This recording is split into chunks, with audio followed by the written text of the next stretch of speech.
सारी दुनिया एक पल में थम गई थी। हवा नहीं चल रही थी, पत्ते हवा में रुके थे। नदी की लहरें बीच में जमी हुई थीं और उस सन्नाटे के बीच एक अकेला लड़का चल रहा था। उसके हाथ में एक तलवार थी जो समय को रोक सकती थी। लेकिन जैसे ही तलवार चमकी, पूरी दुनिया उसे मारने के लिए उठ खड़ी हुई, क्योंकि अगर वो योद्धा हार गया तो समय हमेशा के लिए टूट जाता। गांव का नाम था सूर्यपुर, एक साधारण सा गांव जहां सुबह सूरज की रोशनी सबसे पहले पड़ती थी। यहीं रहता था आरव, एक गरीब लेकिन साहसी लड़का।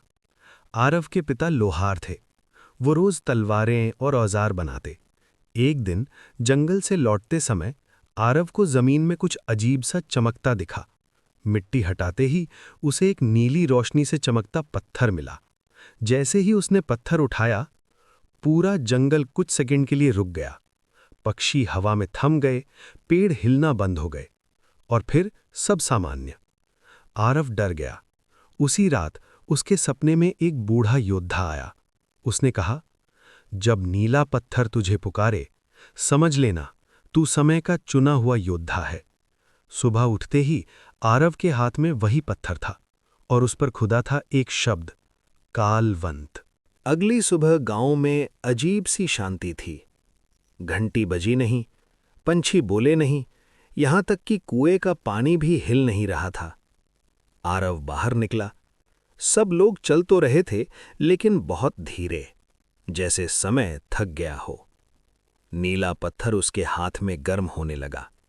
अचानक पत्थर से एक रोशनी निकली और जंगल की ओर जाने लगी। आरव बिना डरे उसके पीछे चल पड़ा। जंगल के बीचों बीच एक टूटी हुई प्राचीन मूर्ति खड़ी थी। मूर्ति के सीने में एक तलवार फंसी हुई थी। तलवार साधारण नहीं थी, उसकी धार पर घड़ी जैसी आकृतियां बनी थीं और हर टिक टिक के साथ नीली रोशनी चमकती थी। जैसे ही आरव पास गया, पूरा जंगल रुक गया। हवा थम गई, पत्ते हवा में लटक गए। उसका खुद का सांस लेना भी धीमा हो गया। एक भारी आवाज गूंजी, अगर इस तलवार को उठाया तो तुझे समय की कीमत चुकानी होगी। आरव ने कांपते हाथों से तलवार पकड़ी। जैसे ही उसने खींचा, धमाका हुआ, रोशनी फटी और सब कुछ अचानक चलने लगा। लेकिन अब कुछ बदल चुका था। आरव के हाथ में थी समय की तलवार और उसकी आंखों के सामने हवा में नीले अक्षर तैर रहे थे, तू अब समय को रोक सकता है, लेकिन सिर्फ 3 बार। उसी पल जंगल के अंधेरे कोने से किसी ने ये सब देख लिया। उसकी आंखें लाल थीं। वो मुस्कुराया। आखिरकार योद्धा जाग गया। आरव तलवार को देख ही रहा था कि अचानक जंगल के पेड़ हिलने लगे। धरती कांप गई। झाड़ियों के बीच से एक लंबा काला घोड़ा निकला। उस पर बैठा था लोहे के कवच में ढका एक योद्धा। उसकी आंखें लाल थीं, जैसे आग जल रही हो। वो गरजा, कालवंत की तलवार आखिर मिल ही गई इंसानों को। आरव पीछे हटा। तू कौन है? उसने कांपती आवाज में पूछा। योद्धा हंसा। मैं हूं वक्तराज, समय का रक्षक, या कहूं उसका विनाशक। वक्तराज ने हाथ उठाया। आसमान में बादल घूमने लगे। हवा तेज हो गई। मुझे तलवार दे दे लड़के, वरना तेरा गांव राख बन जाएगा। आरव को गांव याद आया। माँ, पिता, सब लोग। उसकी उंगलियां तलवार पर कस गईं। अचानक तलवार तेज चमकी। नीले अक्षर हवा में उभरे, टाइम स्टॉप। आरव ने अनजाने में चिल्लाया, रुक जाओ, और सब थम गया। वक्तराज हवा में जमे हुए, घोड़े के खुर हवा में रुके, धूल के कण तक रुक गए। पूरी दुनिया खामोश। आरव डर गया। वो धीरे धीरे आगे बढ़ा। पहली बार उसने समय को अपने सामने झुका देखा। लेकिन तभी तलवार भारी होने लगी। नीली रोशनी कम होने लगी।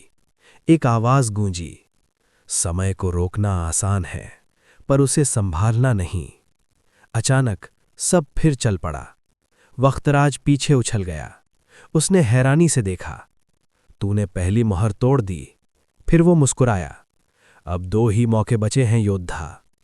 और धुएं में बदलकर गायब हो गया। आरव कांप रहा था। तलवार अब पहले से भारी लग रही थी। उसी पल पीछे से किसी ने कहा, अगर उसे हराना है तो तुझे मेरे साथ चलना होगा। आरव मुड़ा। सामने खड़ा था वही बूढ़ा योद्धा जो उसके सपने में आया था। बूढ़ा योद्धा धीरे से आगे बढ़ा। उसकी आंखों में डर नहीं था, बल्कि 1000 सालों का बोझ था। मेरा नाम देवयान है, उसने कहा। मैं कभी समय का रक्षक था। आरव चौंक गया। आप भी? देवयान ने सिर हिलाया। हाँ, लेकिन मैं असफल रहा। वे दोनों जंगल के अंदर बने एक प्राचीन पत्थर के मंदिर तक पहुंचे। मंदिर के बीचों बीच एक गोल शीशा लगा था। देवयान बोला, इसे काल दर्पण कहते हैं। ये भविष्य दिखाता है। जैसे ही आरव पास गया, शीशे में धुंध फैल गई। फिर तस्वीर साफ हुई। उसने देखा, पूरा सूर्यपुर जल रहा था। आसमान लाल था। लोग पत्थर बने खड़े थे और सबसे ऊपर काले सिंहासन पर बैठा था वक्तराज। उसके हाथ में वही समय की तलवार थी। देवयान की आवाज कांप गई। अगर तू हारा तो यही भविष्य है। आरव घबरा गया। तो मैं क्या करूं? देवयान ने कहा, तलवार सिर्फ हथियार नहीं है, ये तुझे भी बदलती है। उन्होंने जमीन पर 3 चिन्ह बनाए। हर बार जब तू समय रोकेगा, तेरा एक हिस्सा समय में खो जाएगा। आरव चौंक गया। मतलब? देवयान बोला, पहली बार शक्ति, दूसरी बार यादें, तीसरी बार तेरा अस्तित्व। आरव की उंगलियां कांप गईं। अब उसे समझ आया तलवार क्यों भारी होती जा रही थी। देवयान में आखिरी बात कही, वक्तराज को हराने का एक ही तरीका है, समय को रोकना नहीं, समय को बहने देना सीखना। अचानक मंदिर हिलने लगा। काल दर्पण टूट गया और आकाश से एक गूंजती हुई हंसी आई। भविष्य देख लिया योद्धा। वक्तराज लौट चुका था। मंदिर के बाहर आसमान घूम रहा था। बादल गोल गोल घूम रहे थे, जैसे समय खुद पागल हो गया हो। धरती फटने लगी। नीली बिजली आसमान से गिरी। धुएं के बीच से वक्तराज बाहर आया। उसकी आवाज गूंज उठी, देवयान, तू फिर किसी बच्चे को मरने भेज रहा है? देवयान आगे आया। इस बार कहानी बदलेगी। वक्तराज ने तलवार निकाली। समय की तलवार उससे बात कर रही थी। दोनों तलवारें टकराईं। पूरा इलाका चमक उठा। आरव पीछे गिर पड़ा। गांव दिखने लगा। लोग भाग रहे थे। समय टूटने लगा। देवयान चिल्लाया, आरव, अगर गांव बचाना है तो अभी इस्तेमाल कर। आरव ने तलवार उठाई। नीले अक्षर उभरे, टाइम स्टॉप, 2/3। उसने आंखें बंद की। रुक जाओ। सब फिर थम गया। लेकिन इस बार आरव का सिर चकराने लगा। आवाजें दूर होती गईं। उसकी मां का चेहरा याद आया। फिर धुंधला पड़ गया। पिता की आवाज खो गई। उसकी बचपन की यादें रेत की तरह फिसलने लगीं। वो चिल्लाया, नहीं। समय फिर चल पड़ा। वक्तराज पीछे हट गया। गांव बच चुका था, लेकिन आरव खाली आंखों से खड़ा था। देवयान ने उसे पकड़ लिया। तूने अपनी यादें खो दी। आरव बोला, मुझे याद नहीं मैं कौन हूं। उसी पल वक्तराज हंसा। अब आखिरी बार बचेगा योद्धा। तीसरी बार में तू खुद समय बन जाएगा। आसमान फट गया। अंतिम युद्ध शुरू हो चुका था। आसमान 2 हिस्सों में टूट चुका था। नीले और सुनहरे प्रकाश के बीच वक्तराज खड़ा था। उसके पीछे समय की लहरें घूम रही थीं। अब तुझे सब याद नहीं, वो बोला। फिर भी लड़ने आया है। आरव ने तलवार पकड़ी। उसे अपना नाम याद नहीं था, गांव याद नहीं था, माँ पिता का चेहरा भी नहीं, लेकिन दिल के अंदर कुछ सही करने की आग बाकी थी।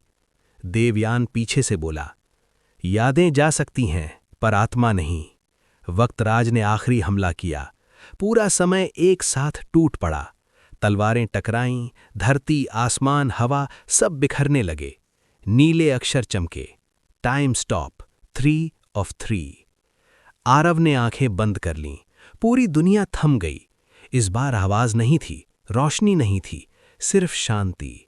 एक शांत स्वर गूंजा, अगर आगे बढ़े तो तू वापस नहीं आएगा।